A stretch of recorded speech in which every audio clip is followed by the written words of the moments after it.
He's Regents Professor of Education at Arizona State, ASU, and he's taught at the University of Arizona, Massachusetts, Oregon, and at Stanford, as well as in Australia, Israel, and Spain. Dr. Berliner is a member of the National Academy of Education, a fellow of the Center for Advanced Study in Behavioral Sciences, and is a past president of both the American Educational Research Association and the Division of Educational Psychology of the American Psychological Association.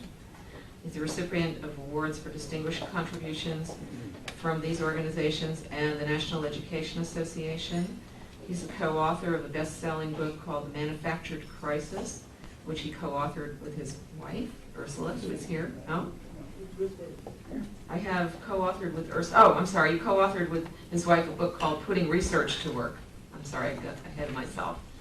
And for those of you who are just arriving, this is his lovely wife here, who's the co-author. And also co-author of a textbook, Educational Psychology, which is now in its 6th edition. Also co-editor of the Handbook of Educational Psychology and books entitled Talks to Teachers and Perspectives on Instructional Time. He's authored more than 150 published articles, technical reports, and book chapters. And we are really fortunate to have this wonderful, esteemed educator here with us today. I'm very proud and happy to welcome Dr. David Berliner.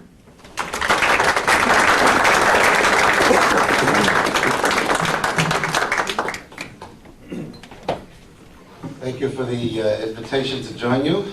I do appreciate it. You're a group I admire very much. I noticed in your books over there, the Bertram Russell pamphlet, as I read it once when I was 19 years old, which I suddenly realized was a long time ago. But I remember what a tremendous impact that had on me as I discovered humanism for the first time in my young life.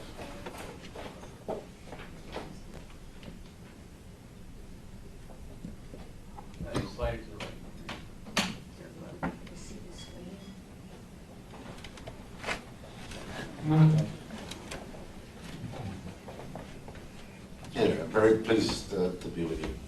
I was asked to talk on vouchers, which is something I stay up on and something of concern to everybody who is worried about religion's encroachment on mainstream society, particularly on our public schools. Vouchers are simple to explain and sound like they could be good for the nation. Nevertheless, in my estimation, there's much less here than meets the eye. I hold a deep-seated antagonism to the voucher plans I know of, though I don't know them all since they're still morphing as proponents rename them. Scholarships one day, tax credits the next. In Arizona, we have tax credits, not vouchers. It's the same thing. It's a chance for money to go out of public monies and into private goods, like your own kid's school. So that they keep metamorphizing. But I doubt if any of the various plans would satisfy me because I hold different goals for our schools than do the voucher advocates. My primary goal, the preservation of our democracy through the provision of quality public, community-administered schools for our children, simply cannot be met through any voucher plan I know of. In the interest of time, I'm not going to describe vouchers further. I think most of you know what they are.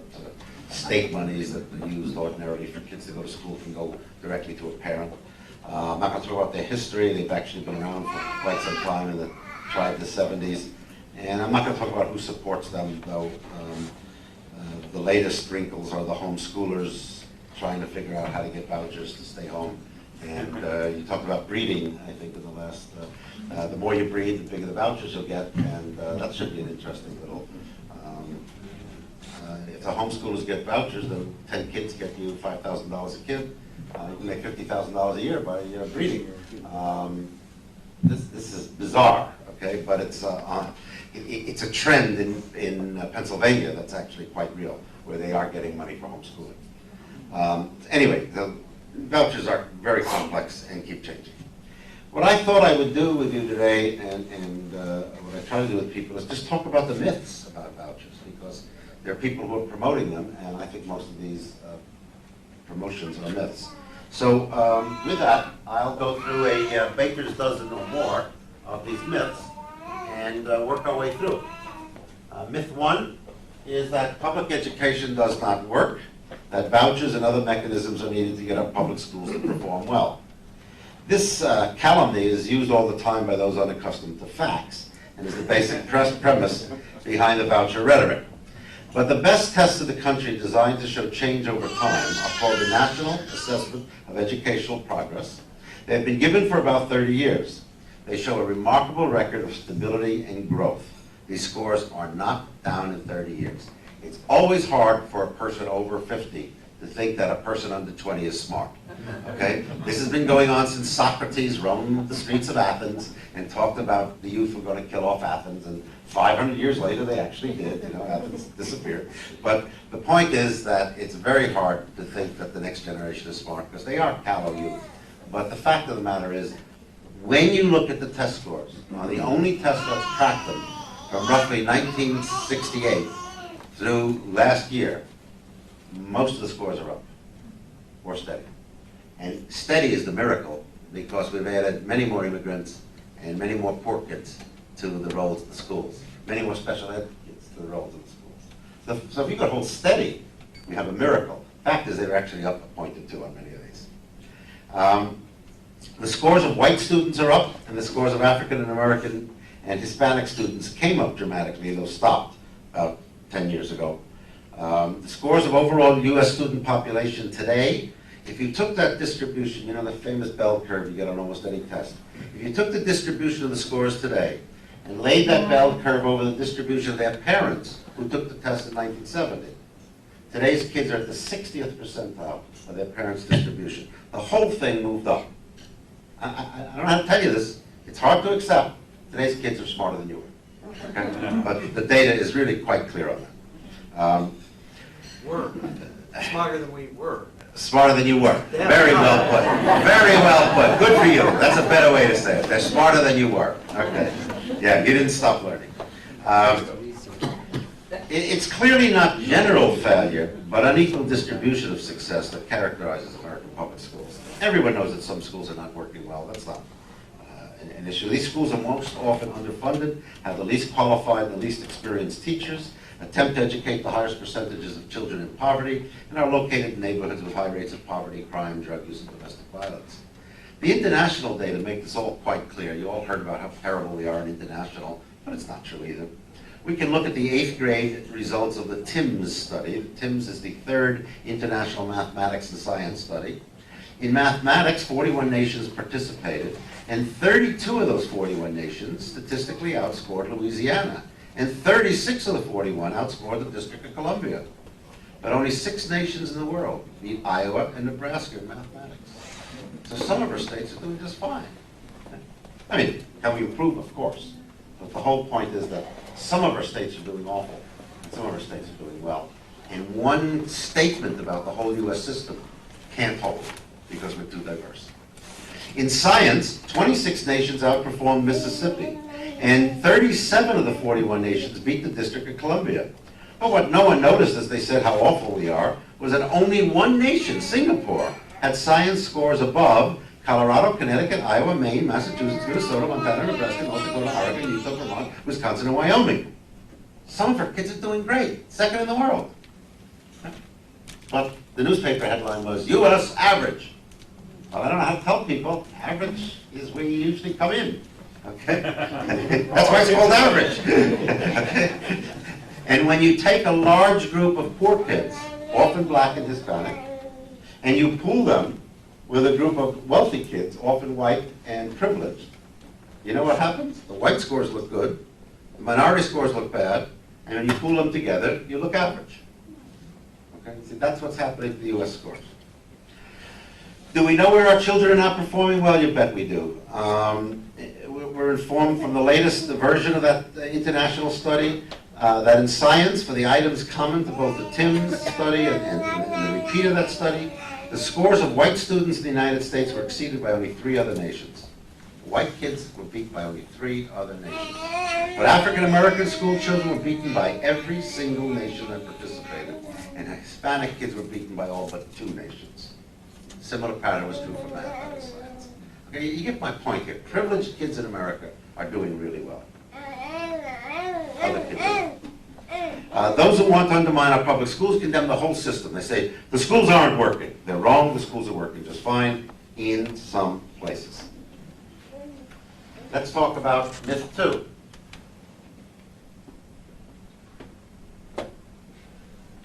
Myth 2 is that there's no constitutional violation of the rules regarding separation of church and state when voucher monies are used at religious schools.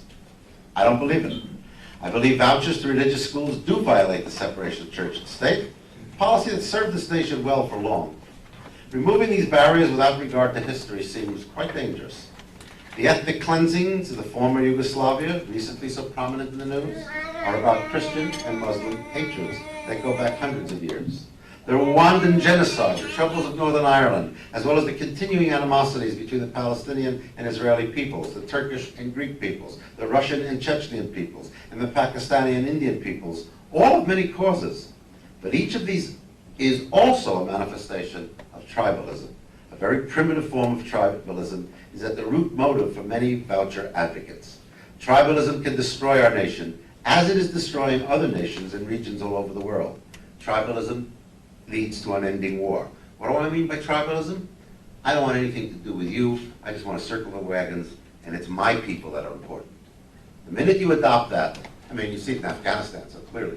You know, each warlord's got a different ethnic group they're representing, and the other ethnic groups, yeah, they're all Afghanis, but, and it's once you add the but, that the place falls apart.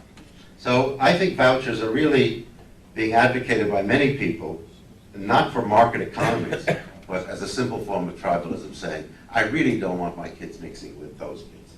And it's particularly true among the religious groups. Currently, about 85% of all private school students in this country are enrolled in private, separate religious schools. So only 15% of private schools in this country are secular. The rest are religious. The private school system in the United States is overwhelmingly a religious and separate school system. The large Cleveland, Ohio voucher program, for example, resulted in 80% of the vouchers going to private religious schools. That's the major reason why Cleveland's voucher program ended up being declared unconstitutional and why it went up to the Supreme Court. And the decision on that is due in the next few days, maybe a few weeks at the most. And it's a very sad day, as I think we'll find, as the Supreme Court rules that monies, our tax money, can be used to support religious education. In the Department of Education survey, interestingly enough, 86% of religious schools said they would refuse vouchers if they had to exempt non-religious or children of other religions from their school's program of religious instruction. So if you decided to take a voucher and send your child to one of the religious schools and not go through the religious education, they wouldn't take your child's voucher. They would not take the voucher. They don't want you there. I mean, that's perfectly sensible. I mean, why would you want a bunch of kids not going to the religious part of the education system? But the point is, if you're going to put federal dollars in, or state dollars in, then you can't bar a kid from going to that school. You have to have a lottery to let the kid in. But if the kid is a humanist, or a Muslim in a Christian school, or a Jew in a Catholic school, or whatever, and the kid says, I will not attend those services, then the religious schools are now saying, they won't take the vouchers. My point being that even if the Supreme Court passes the law, most religious schools won't use it. Okay? Because with the federal dollars comes some federal mandates like equality of who gets in. The federal government isn't going to say you can only take Catholics. It may say the money can be used in a Catholic school, but they will not say you can only take Catholics. Okay, so you see, it's a funny bind. I think it's a terrible day that we're going to see that the Supreme Court will, in fact, say the money can be used for religious schools. But according to the last survey, 86% of those religious schools won't take the vouchers. Interesting little side effect here. I believe that Americans should remain free to support only the religious institutions of their choice. Citizens should not be coerced by the state through vouchers or tax credits to support religious groups they do not want to support.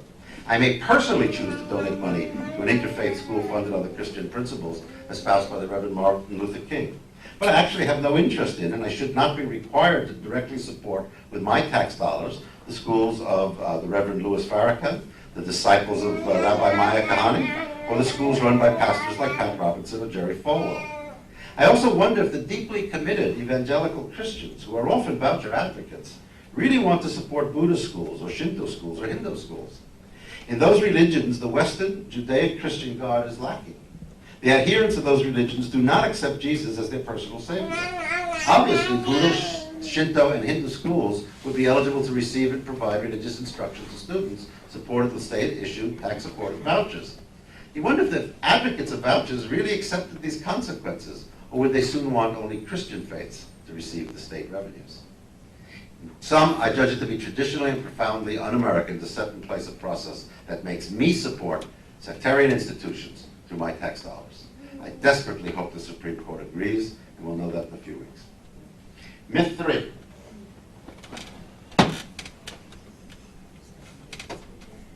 If religious schooling with the aid of publicly funded vouchers turns out to be constitutional, we can limit vouchers to certain religious groups and keep out the cults or the fringe groups. Well, the Supreme Court has ruled consistently, and in my opinion correctly, that government cannot play favorites with religion. If aid to any one religious group is found constitutional, then aid to all religious groups is justified. So a cult of devil worshippers, a group of snake handlers, a white supremacist church, as well as the Presbyterians, Methodists, and Baptists, are all equals in the eyes of the law. It's an interesting little side effect here. In fact, most people are startled to learn that the only real difference between a religion and a cult is the amount of political clout they can wield. If one religious school is deserving of voucher support, then every other religious and cult school has an equal claim on the vouchers. Surely this has the potential to lead us into bad education, as well as deeper divisions among people. I think it's kind of funny because so many of the Pat Robertson types call humanists a religion. Secular humanists are religion. They say that over and over and over. Well, go get a voucher school then. Let's see how Pat Robertson likes paying for that one. That should be fun. Okay, myth 4. It is in the best interest of the nation to promote more religious schooling because because children in private religious schools are better behaved, have better values, and are more civic-minded. Well, this is patent nonsense. and if this were true, it would easily be explained by the fact that all private schools, religious as well as secular, have the ability to expel students without due process. As one headmaster told his students, rap style, if you're going to break school rules, take your troubles to the public schools. Okay? Those are the laws, okay? So are they better behaved? Yeah, probably, because you're out if you're not, okay? It's a coercive system. The ability to dismiss students at will clearly makes it possible that students are better behaved in private or public religious schools. But even then, the statement is demonstrably not true. Most polls show that private and public schools differ little on issues of morality. A recent Catholic and public school survey in Canada found children from both kinds of school systems to be virtually identical in their opinions about premarital sex, sexual behavior, gay rights, and the importance of such values as honesty, generosity, and concern for others. Furthermore, about a decade ago, the National Catholic Association sponsored a survey of parochial school students. To their chagrin, Catholics found that public school students apparently led more moral lives. They didn't like publishing that study.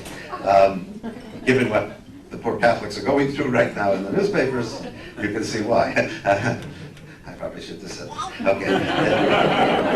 Everybody else is. Yeah, everyone else is. The National Educational Longitudinal Study, called NELS, has data bearing on these issues as well. In that nationally represented study, students were followed from the 8th to the 10th grade. Among these students were many that changed from public to private schools, or changed from private schools to public schools. While there are certainly some advantages to going to private schools, including private religious schools, the overall data show remarkable consistency in the environments of each kind of school. Of those that transferred from the private to the public schools during this 2-year period, 55% saw no difference in the theft rates of their own personal goods, 80% saw no difference in the solicitation rates to buy illegal drugs, 74% saw no difference in the rate of threats of violence toward them. Going the other way, from the students who transferred from a public to the private school, 57% saw no difference in the theft rate, 85% saw no difference in the solicitation rates to buy illegal drugs, and 65% saw no difference in the rate of threats of violence to them.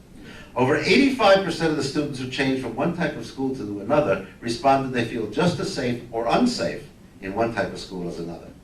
So these are not better places, even though people say that. Basically, people believe the argument that students in private schools are better behaved because they need to. They're paying a lot of money. It would really be stupid to pay money and then go, well, they're no different. Many of these paying money to private schools seek reasons to justify their expenses. Myth 5. Schools that accept public voucher money can be guaranteed independence from federal, state, and local that's a mistake. I'm sorry. Schools that accept public voucher money can be guaranteed independence from federal, state, and local educational bureaucracy. Sorry. This is not likely.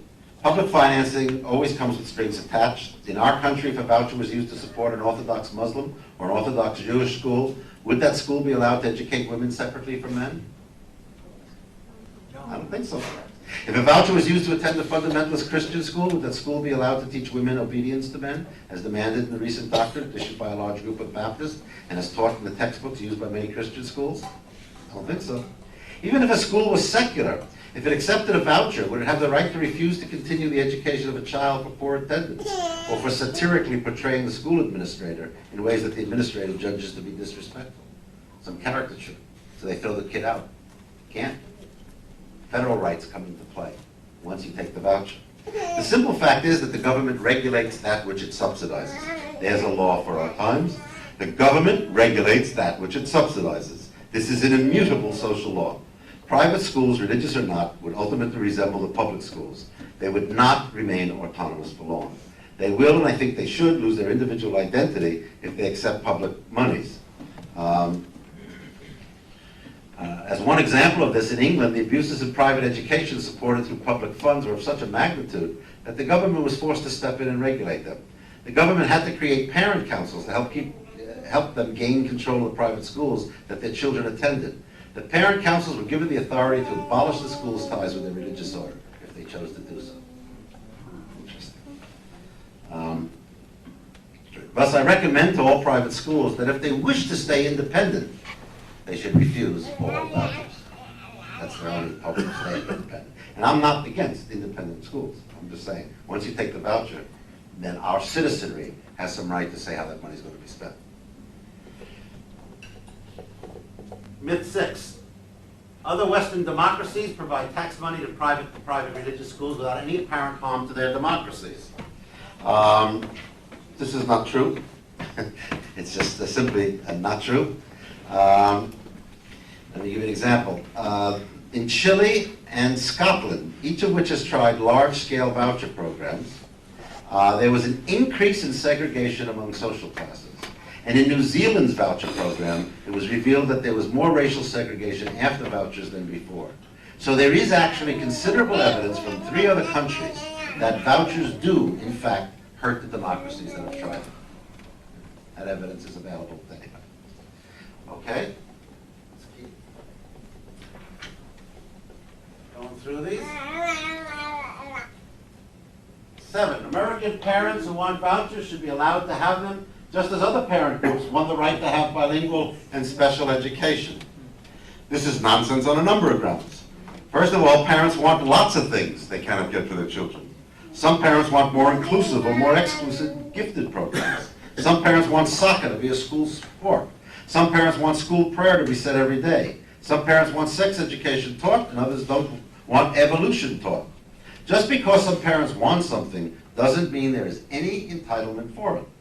Moreover, many polls throughout the 1990s show that about 2/3 of the nation's parents oppose vouchers for religious schools. And by narrower margins, but still by a majority, they claim they would not support vouchers even to non-sectarian schools. Toward the end of the last decade, in April of 1999, after 2 decades of intense public debate, a Times CNN poll still showed that 54% of American adults opposed vouchers, with only 34% endorsing them. But these polls also show something else interesting, namely that 70% or more of the parents would not switch their child from the school they were in, even if they had a voucher. You get this funny thing, the voucher advocates are running around. Most religious schools won't take the voucher, and most parents who had the opportunity won't use it. because they like their schools. Okay? I mean, not all parents, and there are some terrible schools, but the typical parents in Scottsdale is not going to take a voucher and send their kid to a private school. Scottsdale has pretty good schools. This is because they're very satisfied with the education and care that their children are receiving in the nation's public schools. Another relatively recent version of this decades-long consistent set of data were put out by the National Public Radio, Henry Kaiser Foundation, and Harvard's Kennedy School.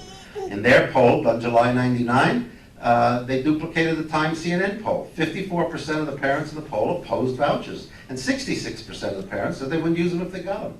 71% of the sample graded their child's school an A or a B.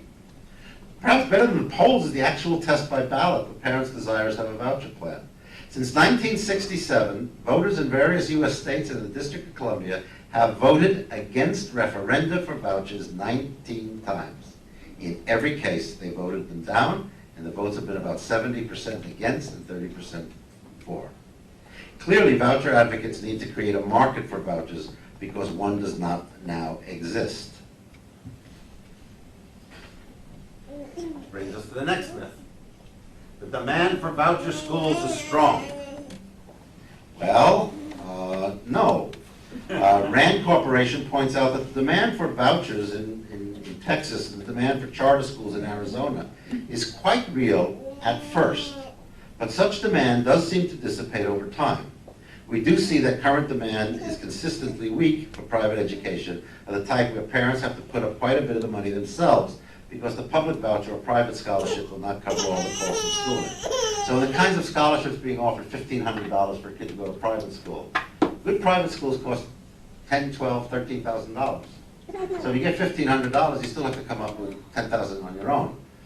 Those scholarships are not going to be picked up by most people, okay, because they don't have it. Full scholarship, $10,000, then you might get it, okay, but nobody's proposing that. Vouchers for the full amount of a high-quality education might well increase demand, but no such plans exist. In reality, the demand is probably less for vouchers than it is for providing more choice in the public school system.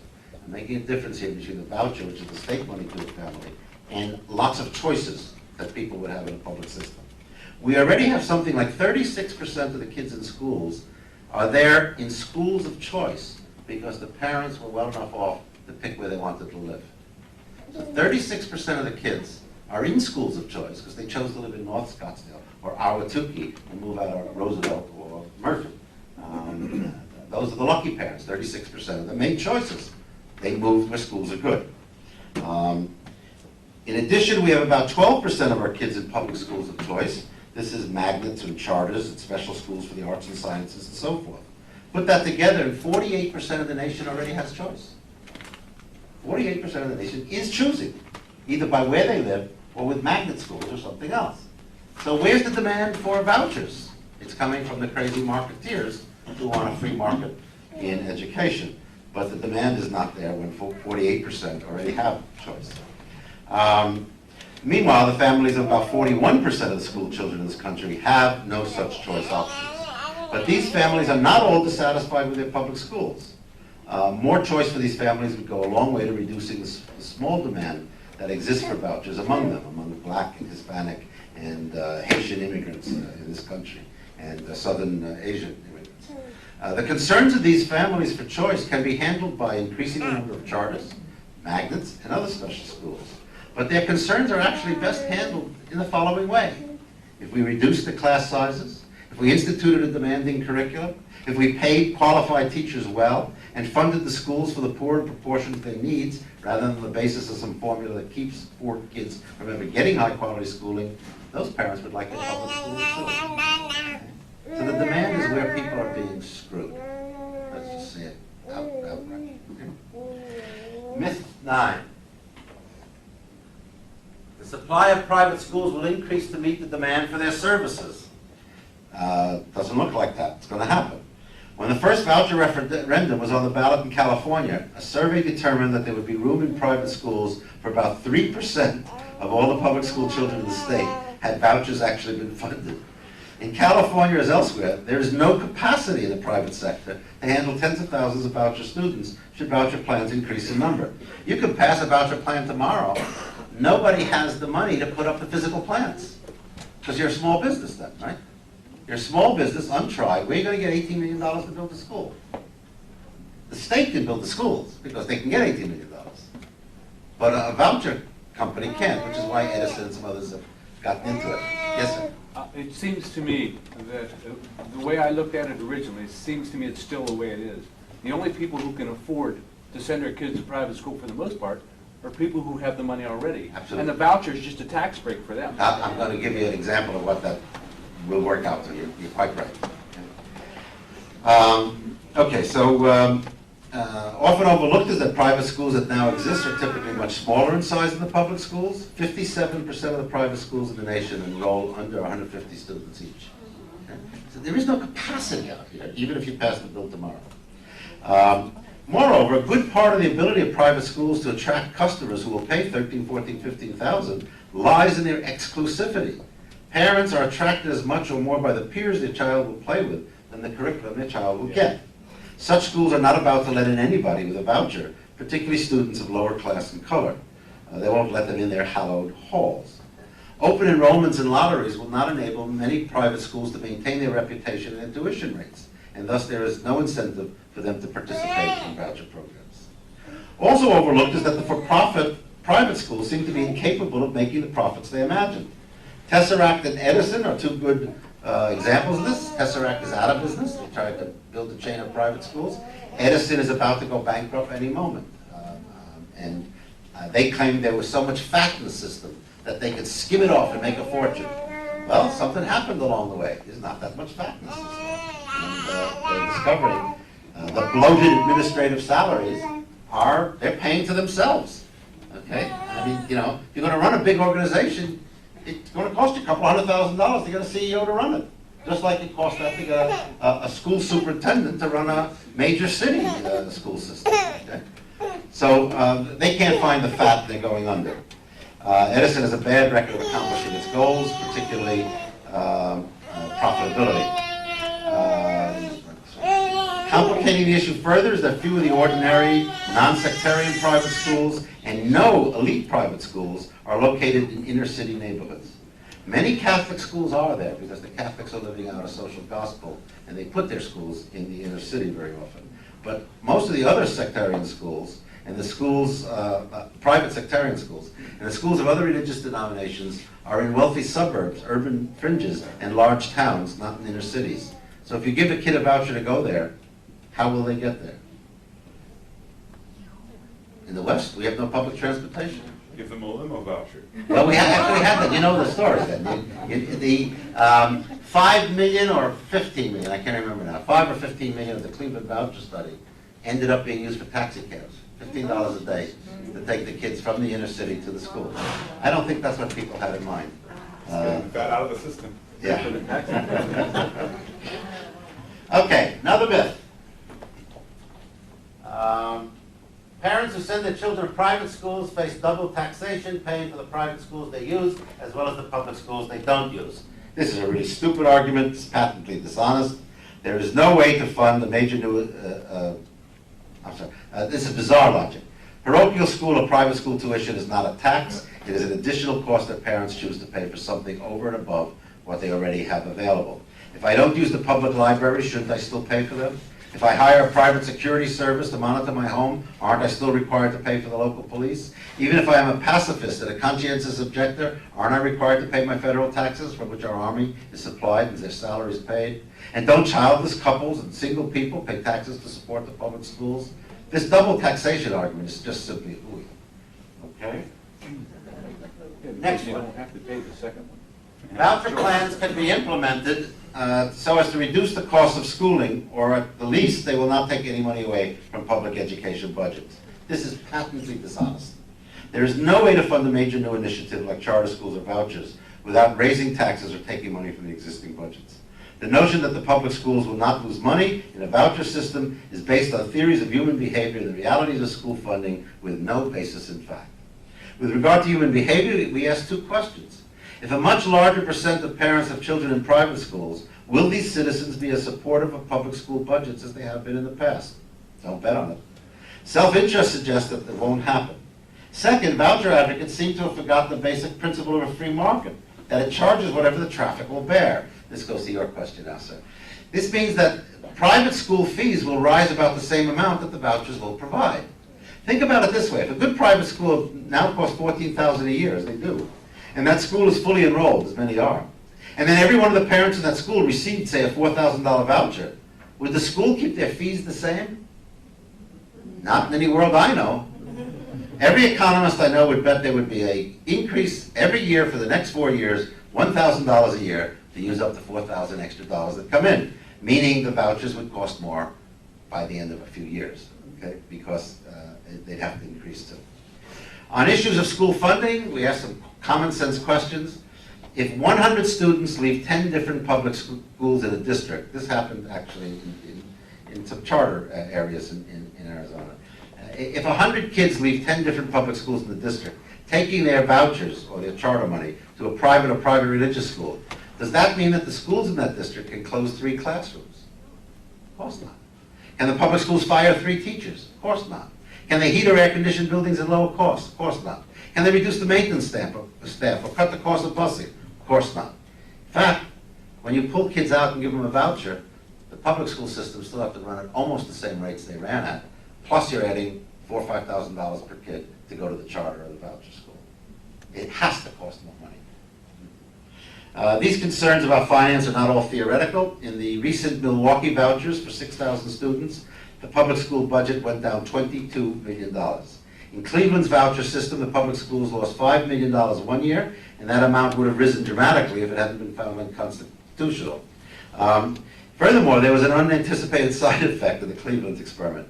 Many children had no transportation to go to the voucher schools. So over $1 million of the voucher funds, $1 million, were used for taxi cab fares because many children had to spend $15 per day. So you get the picture here.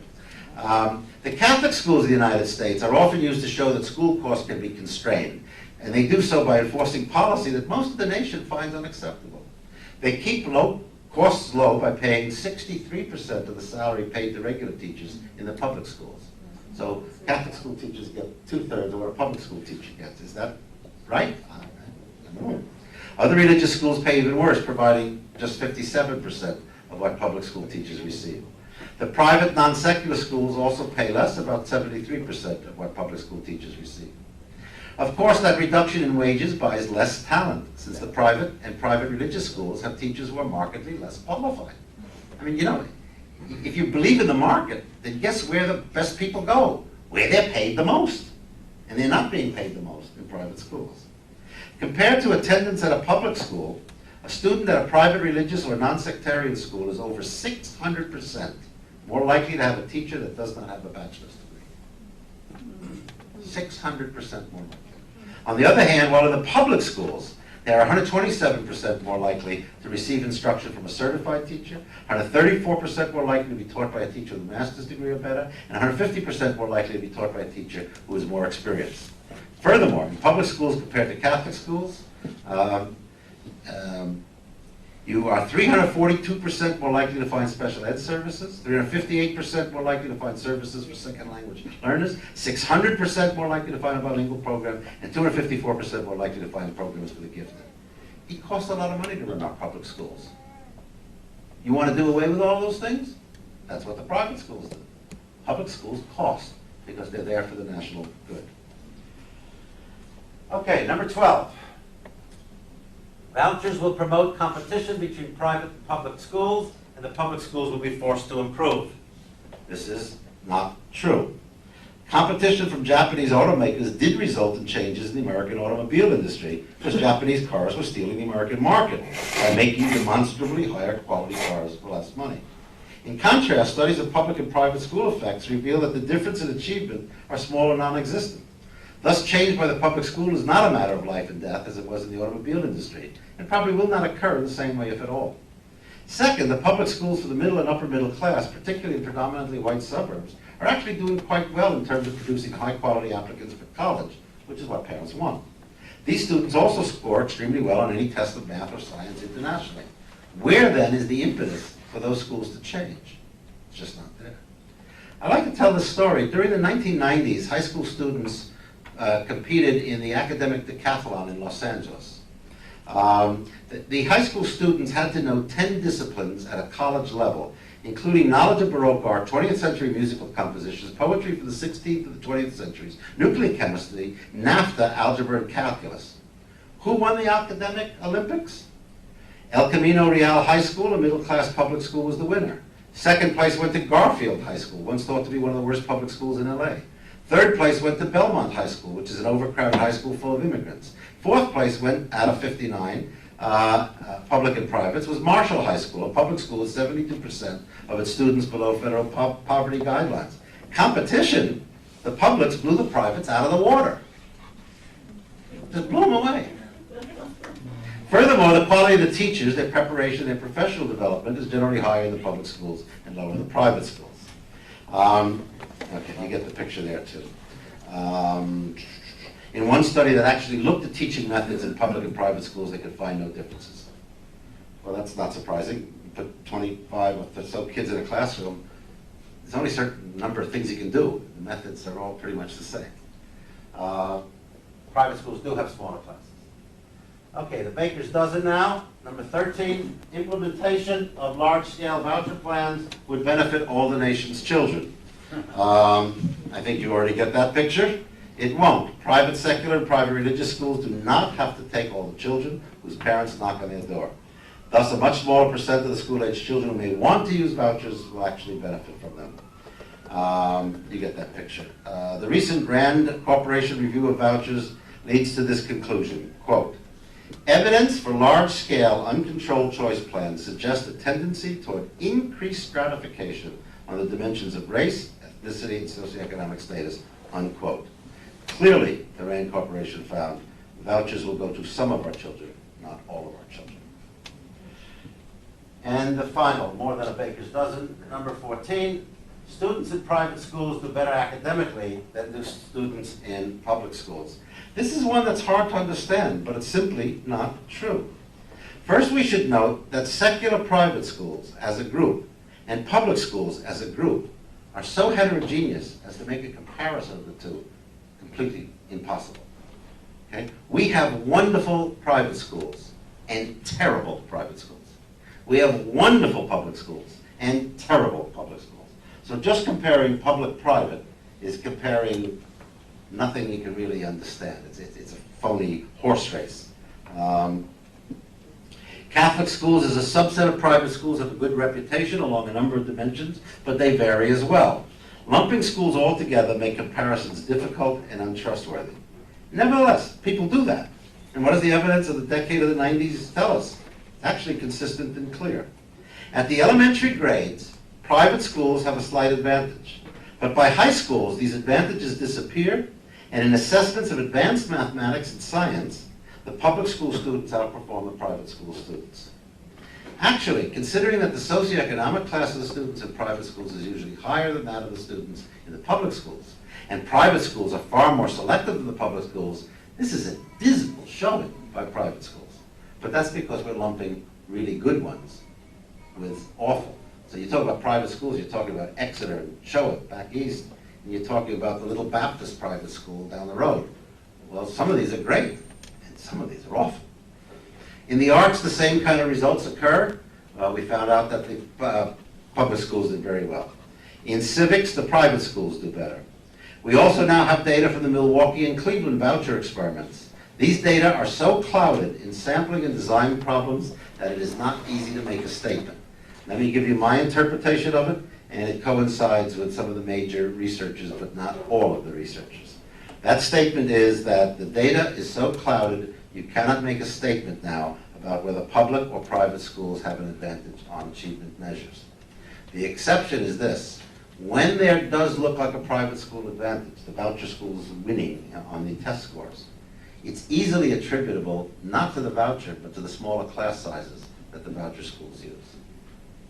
So if we were to put smaller class sizes for young kids in our public schools, we'd match what the private schools do get, if their results are accepted.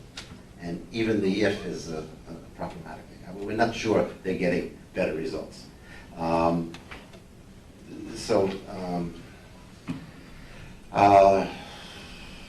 There's a long history of firms trying to improve public education by taking over schools, Gary, Indiana, Texarkana, Gilroy, California.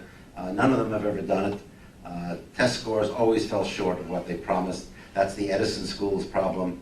They're going to give you these high test scores and they can't produce it. Certainly can't produce it for the money they have. They get. Okay, that's my baker's dozen and more. Conclusion. I cannot find a reason to support vouchers, though I am certainly in favor of more choice.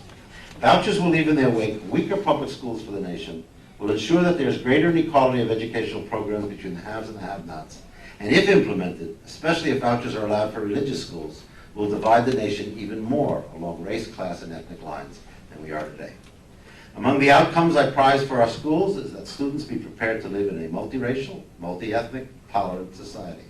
But there is no way I know of that a voucher system can be built to reduce the segregation of people along income, ability, language, color, religion, and ethnic lines.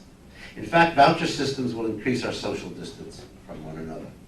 If we believe, after 9/11, that united we stand, then the corollary to that ought to be just as important, namely, divided we fall. With no academic or moral justifications for vouchers, they seem designed to do one thing and one thing only: keep our children separate from other children who we really don't want them to know or play with. This is what I meant by tribalism. This is what history suggests as the nation's future to be under vouchers, particularly if vouchers for religious education is allowed. These certainly are times to try our souls. At this point in time, we Americans will have to make a choice. America can invest in vouchers, or it can reinvest in the neighborhoods, communities, and schools where public education is having a hard time succeeding. The amount of money spent is likely to be exactly the same, but the future of America is likely to be very different if we make one choice rather than the other. Thank you for listening.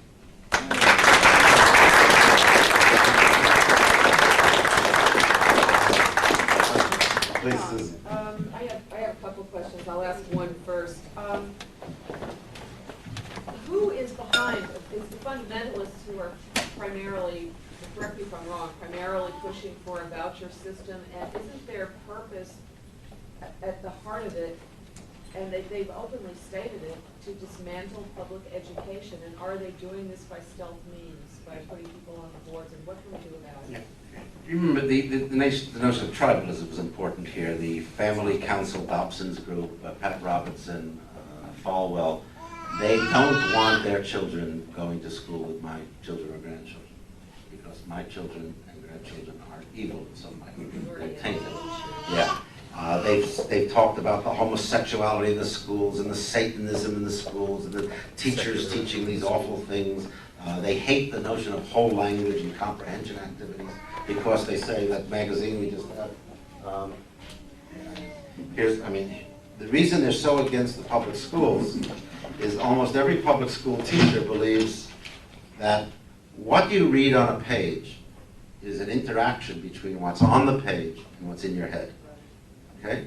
This is not a phonics whole language issue. This is the notion that the reader brings something for interpretation, which is why teachers want kids to have field trips and go to museums and that sort of thing. So their head is full of stuff to make sense of what's on the page. Okay? Now let me read from the magazine you put out gave us this morning. Quote, "We believe that the Holy Bible is the singular, inerrant Word of God and the ultimate authority in our lives." If the word on the page can be interpreted in the mind, then it's not the inerrant Word of God, is it? I grew up Jewish. The whole idea of the Torah was to dispute what's there. I mean, what do rabbis do? They sit around and argue. Okay? They argue. Two rabbis, you get three temples, right? The whole point of Judaic study is argument over the Word of God. The whole point of the evangelical Christians is that the Word of God is easily to interpret. It's there. It's literal. Well, therefore they have to reject public education, which is very relativistic about these things. He talks about an inquiring mind, a constructivist mind, a mind that's there to make their own choices. So we got a lot, as the evangelicals took power in the early Reagan days, they pushed the voucher plan because they wanted that. In fact, the agenda for Ronald Reagan, I had the document actually given, the transition document, given to Ronald Reagan when he took office by his education group. You know, they have transition groups. The transition group for education was an 8-page document, I think, and it said you have only 2 things to do in education: abolish the Department of Education and push vouchers. That was the agenda for Ronald Reagan. And the voucher idea is to keep those kids from mingling with everybody else. So it got pushed by them. But understand, it got picked up by others. In Milwaukee, the Black Caucus is pushing vouchers for a very good reason. Their schools are lousy. They say, give me the $5,000 and I'll take my kid to the suburb. That'll be hard to do, but, you know, but they have a right to say, you know, you've given me lousy schools, let me get out of here, okay? So you've got these 3 groups, particularly in the early Reagan years when the whole voucher movement started, the contemporary voucher movement started. You've got the evangelical Christians who didn't want their kids learning with anybody else because they're evil. You've got the Black and Latino activists who said, our schools are lousy, give us some money so we can get out of here. Who could blame them? And you had the wealthy traditional Republicans saying, well, I'm sending my kids to Cho-Ed anyway, give me $5,000, I'll be glad to take another voucher, okay? You got these 3 powerful groups, all on the same side of an issue. The interesting thing is those 3 groups don't talk to each other. They don't like each other, but they're on the same side of the political issue. They're pro-vouchers. It's an interesting coalition. Yeah, sorry. Is it not the case that the fact that historically white and privileged kids have done better than minority kids, a form of tribalism unto itself? Well, they try to keep privilege. I mean, that's what the Arizona tax credit is. The Arizona tax credit is a perfect example of that. They try to keep privilege. The rich people can give money to their kid's school, meaning the $500 that would go to a rich kid's school doesn't go into the state coffers.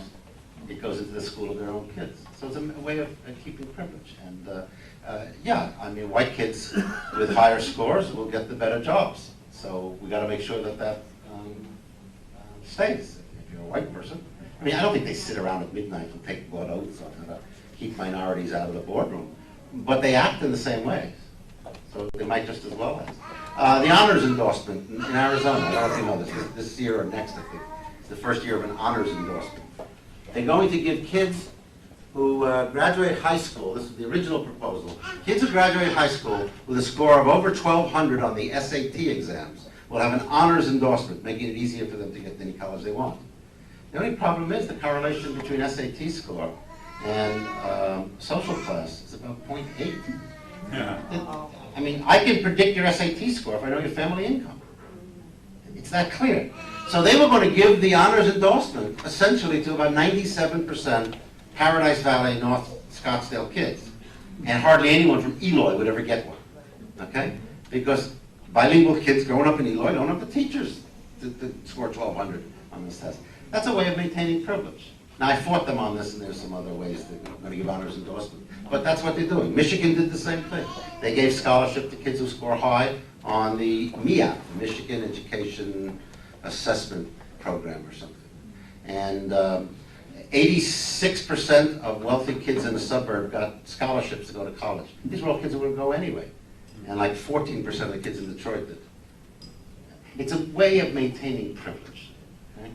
You certainly don't want these kids bused to your school, or getting into your classes and gaining access because you want your kid to follow as a banker or a physician. And wouldn't it be hard if a poor kid did to take your job over?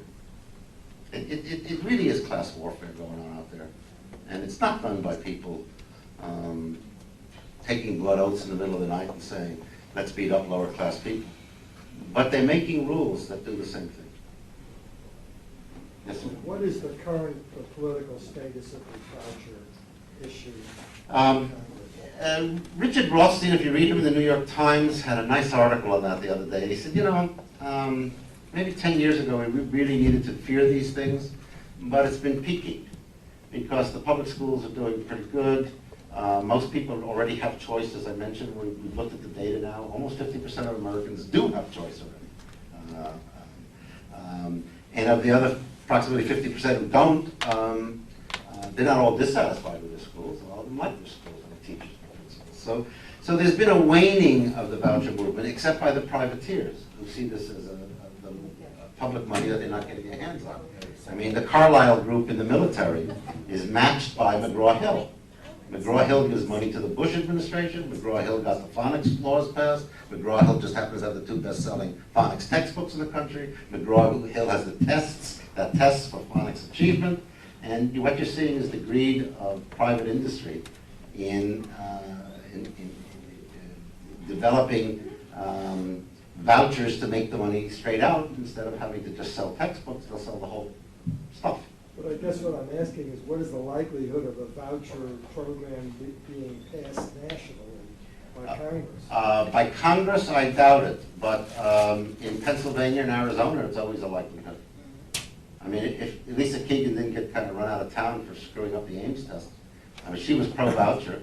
Fife Symington was trying to put a voucher plan in. Remember Fife Symington? He was going to give $1,500 to the poor children in South Phoenix so that they could attend the schools in Paradise Valley. Well, you know, come on. It won't work. It simply won't work. Paradise Valley wouldn't have them. Nobody knows how to transport them. And the private day schools where Fife Symington sent his kids to Phoenix Country Day was at that time $10,000 a year. Well, it's just nonsense. You know? So, if the Fife Symingtons, if the Lisa Keegans, if the some of the Southern Republicans and Democrats, I'm afraid, had their way, we'd probably have a voucher plan because they don't want kids mingling. That's what I mean about tribalism. The root here is, to me, my view of it is tribalism. And if they could get vouchers, they would. But I think it's waning. Yes, ma'am. Can a parent take a voucher and then go to a public school with it? Well, yeah, but yeah, essentially that's what. Yeah. No, I mean, can they accept, say I had 2 children in school? Oh, well, that was part of the two and then- open enrollment. See, if a state would have open enrollment, the answer is yes. The money goes to the parent picks the school. So if you're living in South Phoenix and you want to send your kid to North Scottsdale, you'd be welcome to. And they'd have to take the Could I kid. take them to South Phoenix with those 2 vouchers? Well, you could. The problem is, in our peculiar United States system, local school districts are kind of autonomous and no state takes over the schools. The one exception is Hawaii. Hawaii has a single school system. So essentially you can go to any school in Hawaii. But otherwise you're locked into the district. So Mesa allows open enrollment at any school in Mesa. Because it's one system. But if you cross the line and take the money to go to a Tempe school, then you have to take your $5,000 with you, and Tempe's been taking it.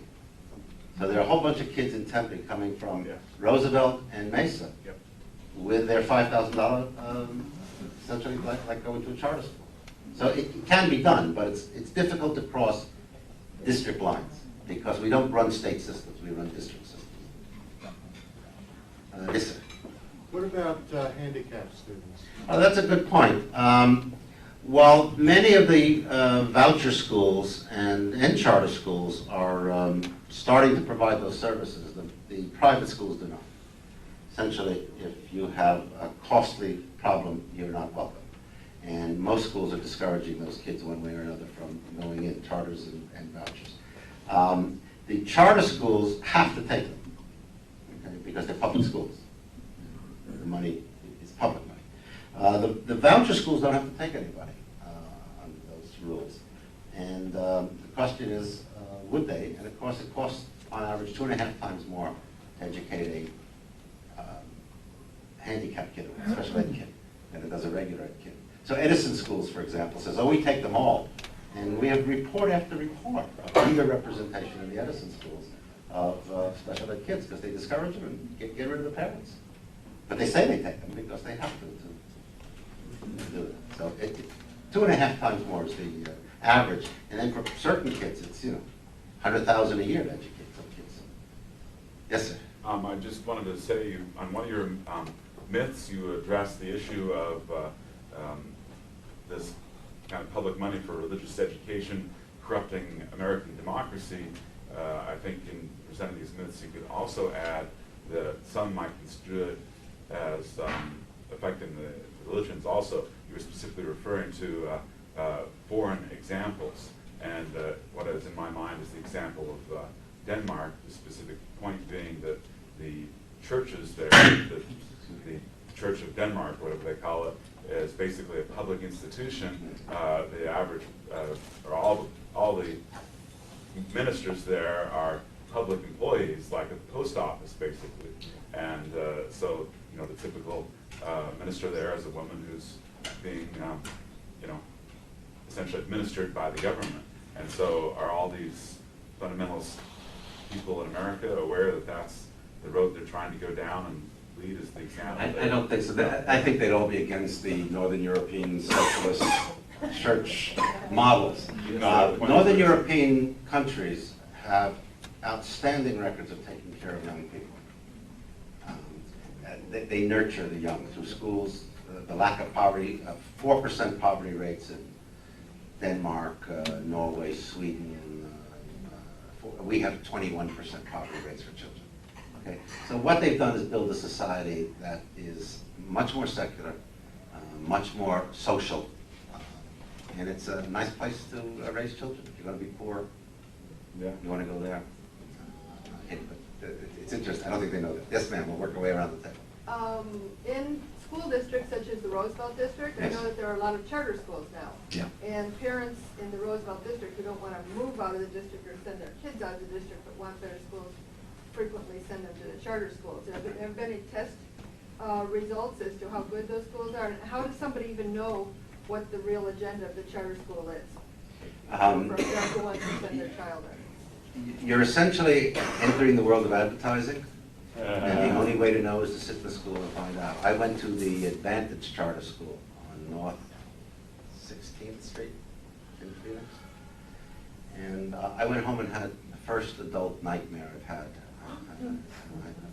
I woke up in the middle of the night terrified for those poor children. 1,000 kids walking through the hallways like this with their heads down in silence. I've seen that in the Roosevelt District, though. Okay. Well, And it's again, really bad. but, you know, in America, parents are allowed to choose the school. So these parents choosing them. I mean, they didn't complain when Sister Mary somebody whacked knuckles either, even though we had laws against that sort of thing. So parents are free to choose schools, and some of them are making terrible choices.